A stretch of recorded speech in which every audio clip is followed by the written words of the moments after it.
Golf. Golf actually for him, but for me, it was tennis. The guys I met initially were really fun guys, and everybody was enjoying the club, and At I've the met a time, lot of them. I just wanted to be part of it. Well, I'm up here quite a bit, honestly. And so I will work out in the morning, go play tennis, have tennis matches here. I take lessons, I take clinics. We do a lot of the dining things.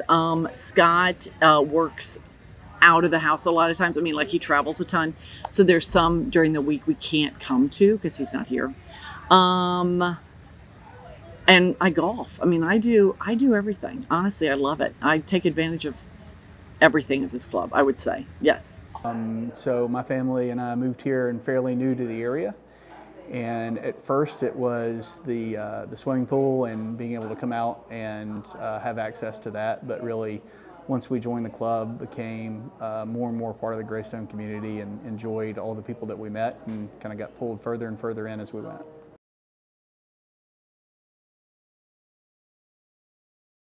I was part of forming the first tennis league we had here, girls playing tennis with That's Bobsy right. and Chetty.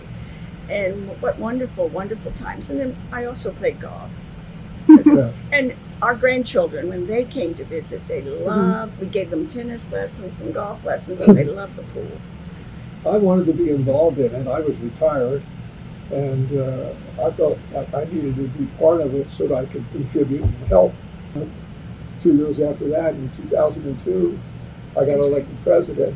Biggest accomplishment in the club was I was elected president again in 2009, and that's the year we bought the club from the developer. That's right. But it became our club in I think it was July 1st of 2009. So it gets into your heart. Yeah. Yeah, I think that's it. Yeah, we really love Greystone Yeah. Golf. You know, we have a lot of friends here. Just social, meeting people. And, made the friends here. Ton of friends. I would say most of my social activity is done through friends that I have met at the club. Yeah, it's been great.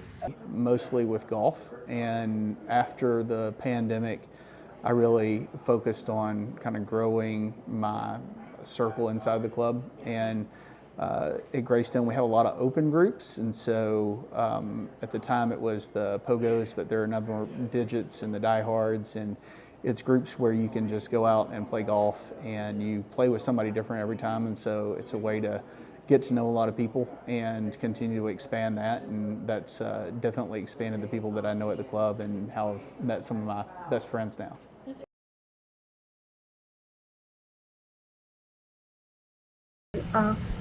We volunteered the first year we were here to work We on worked the Bruno's tournament the Bruno's first tournament. year. Oh, wow. Marshalls. Yeah. Marshall hole number 15. We had to go No through holes the in woods. nothing but woods. Oh, wow. They dropped us off in a little cart, Cul-de-sac, and then we yeah. walked through the woods to get to the course. So we've seen this facility just grow and expand Yeah. and become more wonderful than it was in the beginning. One of my most memorable experiences, we sometimes we'll run into an issue with a food item or something, and St. John, once we had that problem, and he brought the entree over to our home.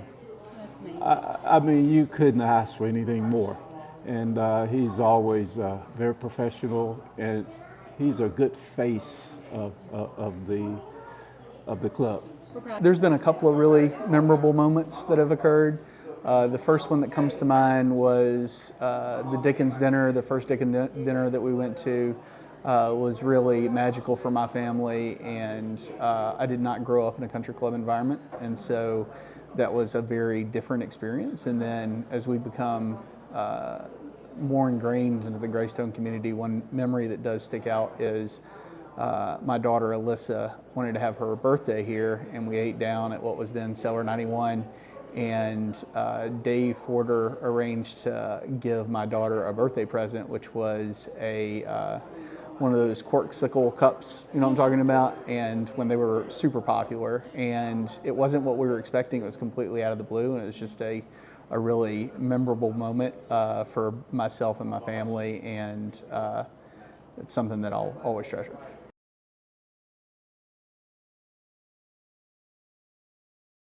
I think this club is tops, so I don't know how you'd improve it much more. So it's very good. I think that we have one of the finest facilities in the state and probably in the whole Southeast. And it's so far above the club in New Jersey and Connecticut where we came down here from. It's just a wonderful, wonderful, harmonious place. I find it to be very easygoing, laid back. I think it's nice. I don't think it's cliquey or snobby or, I just think I think it's very nice. I think it's comfortable.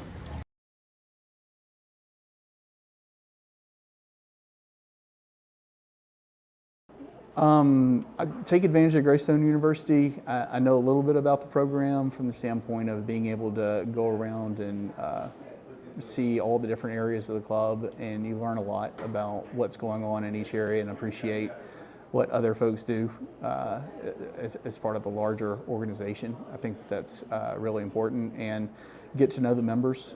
There's a lot of folks that are on the staff, whether it's Wojtek or Maurice or, and I won't name them all because I'll leave people out, but there's folks that, knowing people and getting to know the staff, getting to know the members, and members getting to know the staff is part of what makes it such a great experience being a member of the club, especially Greystone. You do feel like it's part of a greater family.